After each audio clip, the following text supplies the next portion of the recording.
para nós hoje, ele está dividido na Bíblia entre o Velho e o Novo. Onde Jesus começa a ser pregado o seu evangelho depois do Novo Testamento. Mas para eles naqueles dias, eles eram o Novo Testamento. O Novo Testamento caminhava entre eles. Eles eram o próprio Novo Testamento. E então a lei de Moisés era aplicada. E aí eles começam a fazer confusão. Como vamos agora aceitar esse evangelho, esse novo evangelho de Jesus Cristo? E como vamos deixar a lei, como Moisés nos ensinou? E começaram a fazer muitas confusão. E aí então, ele escreve a Timóteo. E ele escreve que a lei, ela é boa, mas se usar dela legitimamente. A lei veio para quem? Para aqueles que eram ímpios, para aqueles que não aceitavam fazer o que era correto, fazer o que era certo. Então poderia-se usar a lei. Nos dias de hoje, se nós for analisar no mundo inteiro, as leis mosaicas, elas estão distribuídas, espalhadas pelas nações afora, não diferente do Brasil.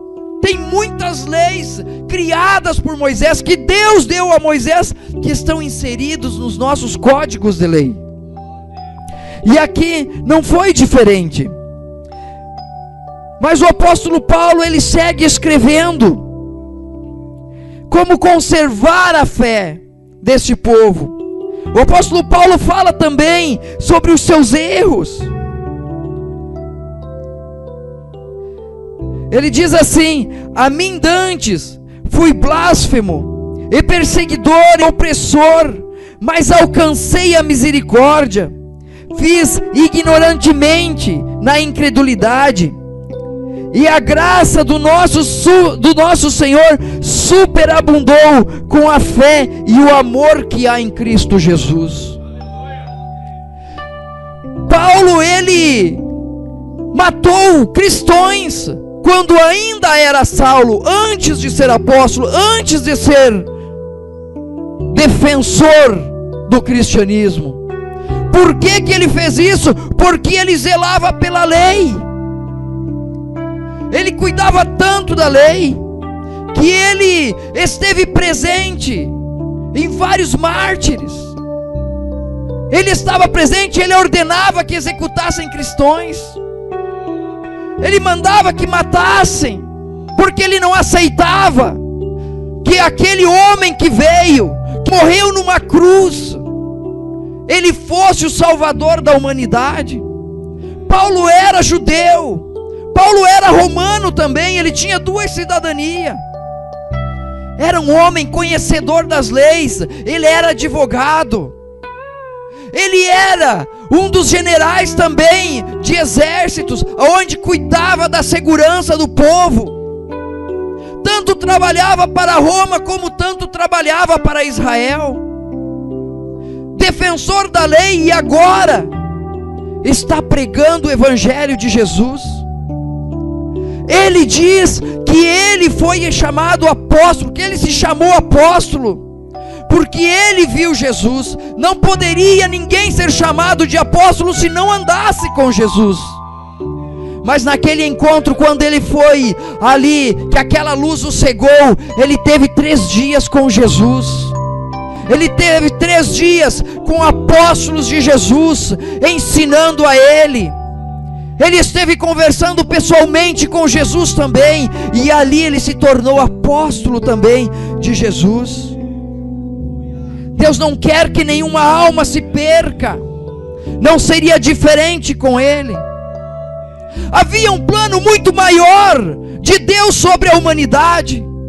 Deus não queria apenas salvar o povo de Israel. O tempo já havia passado. Já estava na hora de Deus abrir agora o seu braço, estender a sua mão sobre as outras nações. E ele envia Jesus então para dar direito aos gentios, a nós ter direito à salvação. E ele escolhe o apóstolo Paulo para levar o evangelho para Roma. escolhe o apóstolo Paulo para levar o evangelho aos gentios, para que conseguisse o evangelho sair daquela bolha de Israel, para que conseguisse chegar até nós. E o apóstolo Paulo se converte verdadeiramente. O que é uma conversão verdadeira? É quando você está indo num caminho, e aí você se direciona ao contrário e começa a caminhar contra todos os que estão indo na tua direção. E não desiste, não olha para os lados, não pensa que antes a vida era melhor, não pensa nem um momento em tornar-se novamente para aquela antiga caminhada. Quando ele se converteu de verdade, e ele levou este evangelho, ele começou a pregar o evangelho de Cristo. Ainda não foi o suficiente ele sair pregando por todas as regiões, precisou haver ainda a própria vida dele virar mártir também, para que o evangelho continuasse crescendo. Mas em nenhum momento ele desistiu. Quantas pessoas deram o seu sangue? Os apóstolos de Jesus foram mortos a fio de espada, queimados em fogueira, levados a ser preso, como João na ilha de Patmos. Se fosse somente ser levado preso, estaria tudo bem. Mas antes de levar ele para ser preso, colocaram dentro de um tacho de óleo fervendo. A pele dele saiu toda, queimaram todo ele e levaram para morrer naquela ilha. Mas o Senhor o sustentou ali, e ali ele teve a brilhante visão do Apocalipse. E o apóstolo Paulo segue, ele continua. Bendito e louvado é o nome do Senhor Jesus.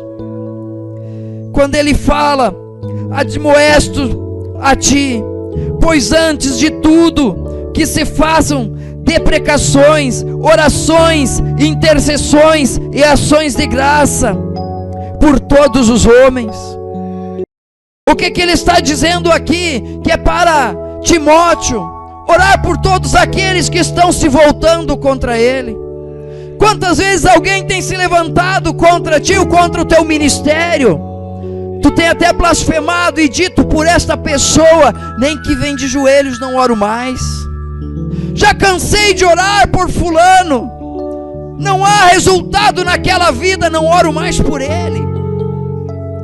Mas o que o apóstolo Paulo está dizendo a Timóteo aqui é o contrário.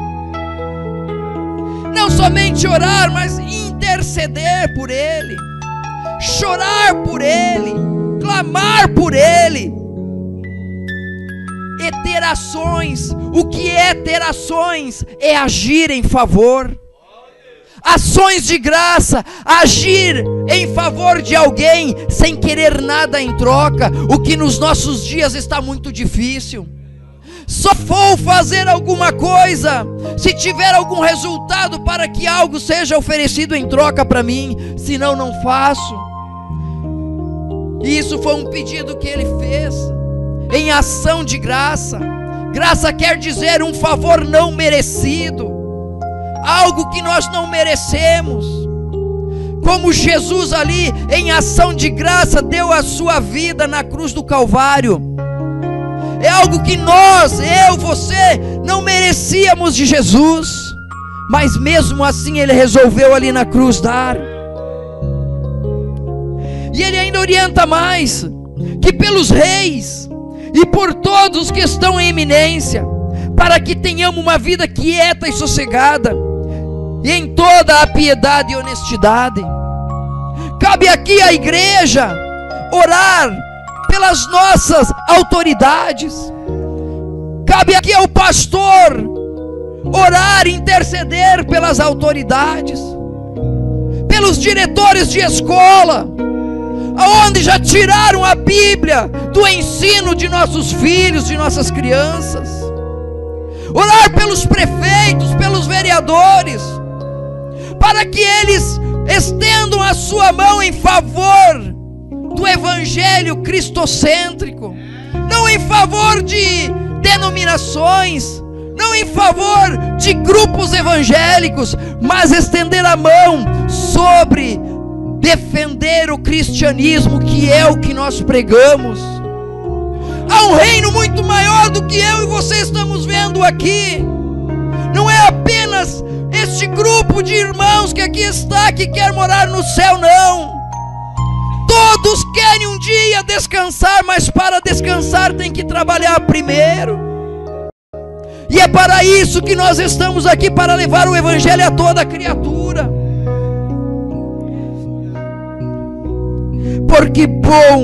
Porque isto é bom, é agradável diante de Deus, o nosso Salvador.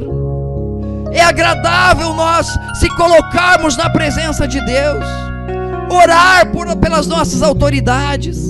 É dever nosso orar pelo nosso governador, independente do que ele é ou que ele não é. Porque se nós orarmos, o Senhor toca no coração dele, e ele não castiga com leis as igrejas. Pelo presidente da nação, pelos tribunais, é dever da igreja orar, independente de quem esteja lá. É o nosso dever. Aleluias. Bendito e louvado é o nome do Senhor Jesus.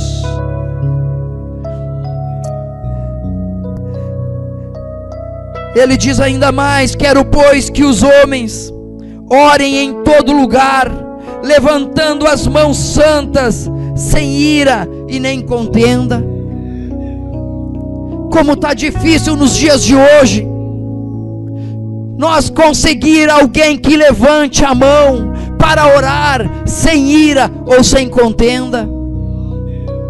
Quando Deus queria falar com o povo de Israel, quem tinha que interceder, quem tinha que levantar as mãos para cima para receber, não poderia ter contenda, não poderia ter ira no coração. E aqui está, para os homens, para nós, a igreja, clamar pela sociedade. É um dever do pastor. Ele está orientando Timóteo como pastor, porque com certeza ele tinha muita dificuldade ali em conseguir levar aquele povo conforme a doutrina que o apóstolo Paulo havia deixado. Bendito e louvado é o nome do nosso Senhor e Salvador Jesus Cristo. Aleluias. Convém, pois, que os bispos seja irrepreensível. Quando ele fala bispo, quer dizer o mesmo que diácono. Ele se refere aqui de uma maneira a obreiros, a quem trabalha na obra de Deus. Na época, o nome era dado apenas como bispo, que seriam aqueles obreiros que iriam estar ao lado do pastor. Seja irrepreensível, marido de uma mulher, vigilante, sóbrio, honesto, hospitaleiro e apto para ensinar. Quantas vezes temos ouvido povo falando mal de teologia? O que é teologia? Estudo. Logia é estudo. Teu é Deus. Teologia é estudo sobre Deus. Como você vai estar apto a ensinar se você não estudar sobre a palavra de Deus? Se você não estudar sobre Deus, como estará apto para ensinar? É claro que você não vai conhecer os mistérios de Deus. Você não vai conseguir conhecer todo o mistério de Deus. Um grande pregador chamado Billy Graham ainda vive nos dias de hoje, e ele esteve ao ponto de se desviar da igreja, porque ele começou a estudar e conhecer os mistérios de Deus, mas ficou com muitas dúvidas.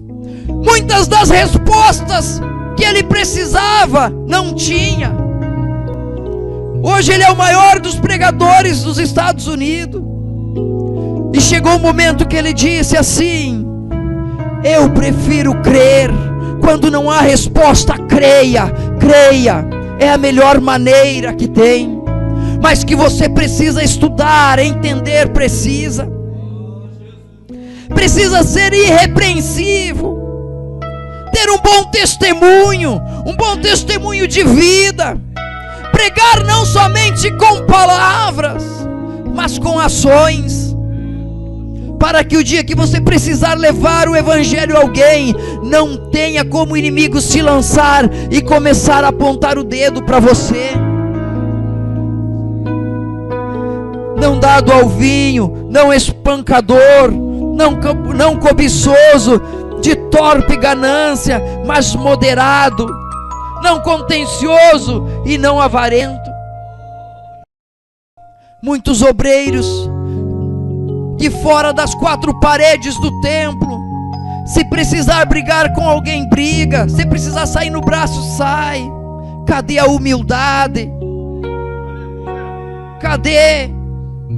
Escondido, toma até um pouquinho de bebida de álcool. Aí ainda vão usar a Bíblia para dizer: mas o apóstolo Paulo falou para Timóteo, coloca um pouquinho de água e toma o vinho. Você não conhece a história, não fica repetindo o que tu não sabe. É por isso que precisa estudar para entender. Na época, o vinho que ele se refere era o vinho que não tinha componente de álcool, era o vinho novo. Timóteo era um rapaz novo e doente, era tímido também, e este vinho era para ser o remédio dele, mas se tomasse puro, seria muito forte. O apóstolo Paulo, preocupado com a saúde dele, ensina, explica.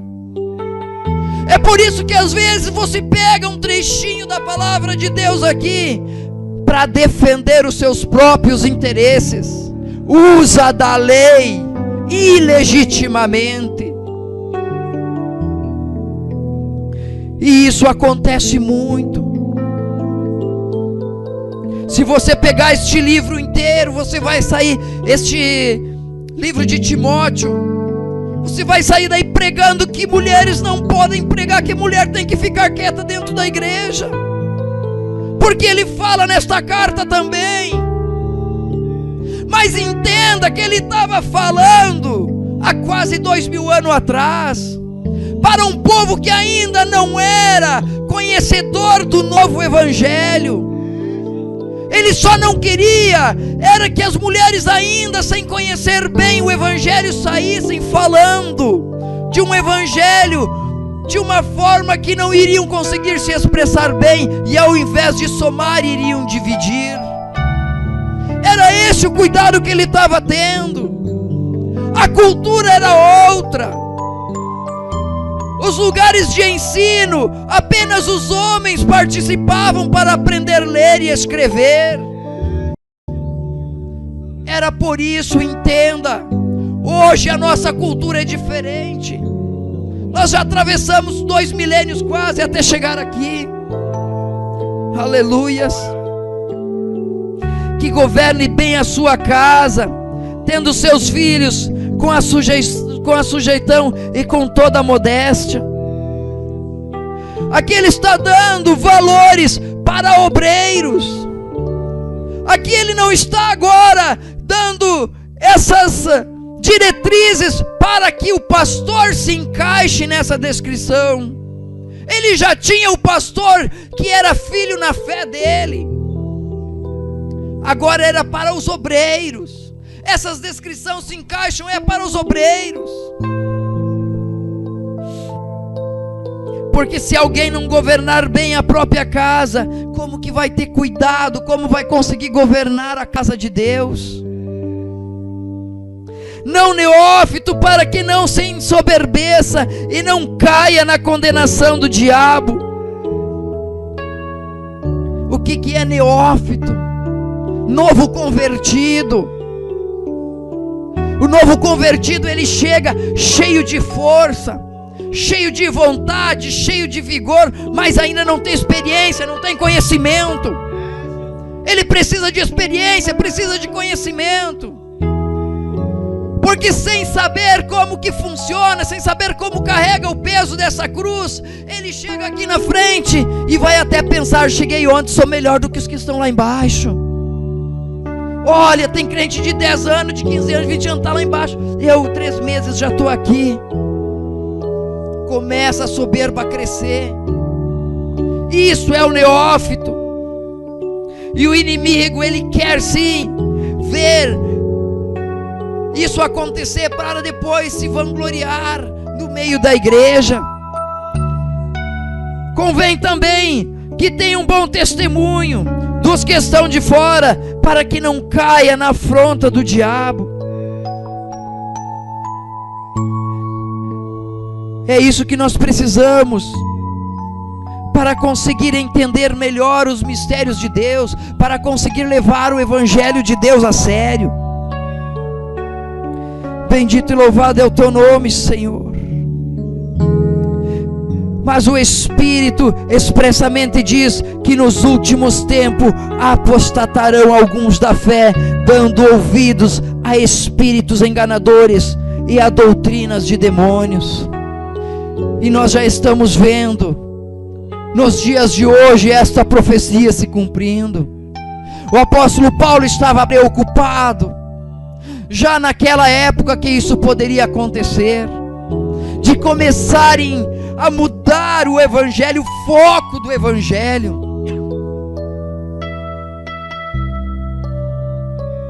Porque quando começa a tirar Cristo do centro, mudar o foco é para os seus próprios interesses. E é esse o cuidado que o apóstolo Paulo tem aqui. Pela hipocrisia dos homens que falam mentira, tendo cauterizado a sua própria consciência. O que é cauterizar a própria consciência? Contar mentiras para ti mesmo. 1, 2 e na terceira vez você mesmo acredita na tua mentira. E passa a ser uma verdade para você, e você quer empurrar essa verdade para os outros. E isso está acontecendo. Precisamos abrir os olhos para a palavra de Deus, para entender os mistérios da fé. Eu quero convidar já minha esposa para se colocar aqui na frente, que eu estou concluindo a mensagem. Ela vai louvar com um louvor também, para concluir a mensagem. Proibindo o casamento e ordenando a abstinência dos manjares que Deus criou para os fiéis.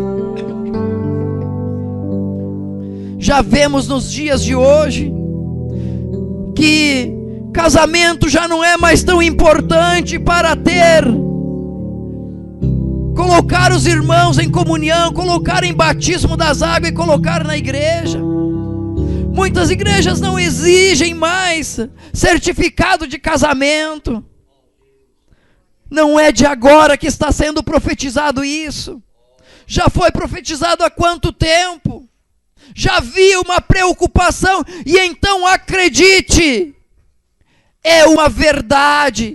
Se você quer estar ligado à igreja, se você quer exercer a função de um obreiro, esteja legitimamente casado. Ah, mas se eu ainda não estou casado, estou em pecado. Não é eu quem vou ditar essas regras. Não sou eu aqui que vou dizer. Mas você precisa por dentro da palavra para trabalhar na obra de Deus. Para ser um bom obreiro precisa sim. Porque toda criatura de Deus é boa. E não há nada que rejeitar, sendo recebido com ação de graça. Bendito e louvado é o nome do Senhor. Se coloque em pé neste momento. E você que veio aqui para adorar o nome do Senhor Jesus, abra a tua boca e deixa o louvor fluir de dentro da tua alma nesta noite. Aleluias. Cante comigo, igreja. Glórias a Deus. Hoje eu vim aqui para te adorar. Bendito e louvado é o nome de Jesus. Aleluia. Aproveita esse momento e louve junto. Receba essa noite o derramamento do Espírito Santo sobre a tua vida. Pra ouvir com muita calma o que o Senhor tem pra dizer. Se você busca o avivamento, esse é o momento de você louvar junto e receber de Deus uma nova porção do Espírito Santo. Hoje nada mais me interessa. Eu estou com pressa, mas de ti eu quero ter. Acredite que este Jesus que foi pregado na cruz, Ele está aqui esta noite. Ele é imortal, Ele é invisível, mas Ele é real e está aqui para abençoar a tua vida nesta noite. A preocupação do apóstolo Paulo era em ver você hoje recebendo o renovo, recebendo o derramamento do Espírito Santo na tua vida.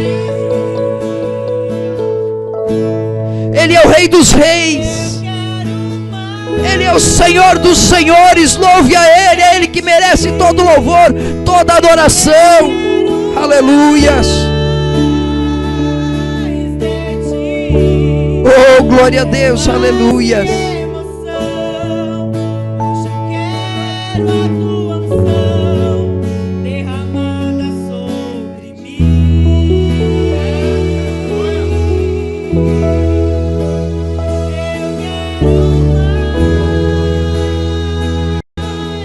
Busque a Ele, porque Ele é o mediador entre você e Deus. É Ele que vai mediar a tua salvação para entrar no reino dos céus. Aleluias.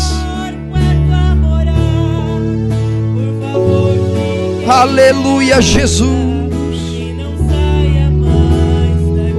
Oh Senhor, meu Deus e meu Pai, eu venho abençoar a cada um que entrou esta noite aqui neste lugar. Senhor, nesta noite, o Senhor ouve o gemido daquele que chegou aqui despedaçado o seu coração, a sua alma entristecida. Senhor, toca ali nesta vida, nesta alma, com o teu amor, com o teu unguento. Cura as feridas, que o inimigo não venha ter poder para tocar. Aleluias. Eu sei que neste momento o inimigo está rugindo como leão para querer aqui amedrontar, mas eu sei que ele só está tentando querer ser como o leão, porque o leão da tribo de Judá és tu, Jesus. Aleluias. Derrama do teu Espírito Santo sobre toda a carne agora neste lugar, como diz a tua profecia. Aleluias. Busque junto nesta noite, neste momento, este Deus que está sendo louvado e pregado. Ele tem estendido a sua mão para te abençoar, e Ele é Deus de eternidade em eternidade. Aleluia. Rei dos reis e Senhor dos senhores. E esta palavra é fiel e verdadeira para todo aquele que crê. É para que você não pereça neste mundo, mas tenha vida eterna ali no céu. Haverá um dia do arrebatamento da igreja, que todo olho verá. Mas se chegar um pouco antes do arrebatamento da tua alma, você saberá que irá para com Cristo. Aleluias. Deus de poder. Aleluia. Continue louvando e adorando ao Senhor. Aleluias. Eu quero te convidar agora para passar aqui na frente e receber uma oração do pastor. Aquele que tiver a necessidade de receber a unção, de receber uma oração, pode passar aqui na frente, que eu terminando este louvor aqui, estarei passando para o pastor orar pela tua vida, pela tua alma, por aquilo que você tem vontade, por aquilo que você tem desejo. Quem precisa receber a unção, passe à frente. Se alguém precisa ser ungido, passe aqui à frente. Deus está neste lugar. Eu vou pedir para o pastor José fazer esta oração.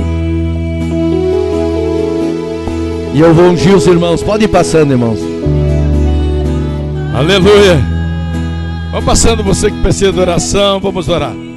Senhor Deus e Pai, em nome de Cristo, teu Filho amado, meu Deus, aqui está a tua igreja, Pai. Já ouvimos a tua palavra nesta noite, Senhor. Teu servo, Pai, está ungindo, e que toda a enfermidade, Pai, seja destruída nesta noite, seja queimada através da oração da fé nesta noite, Pai.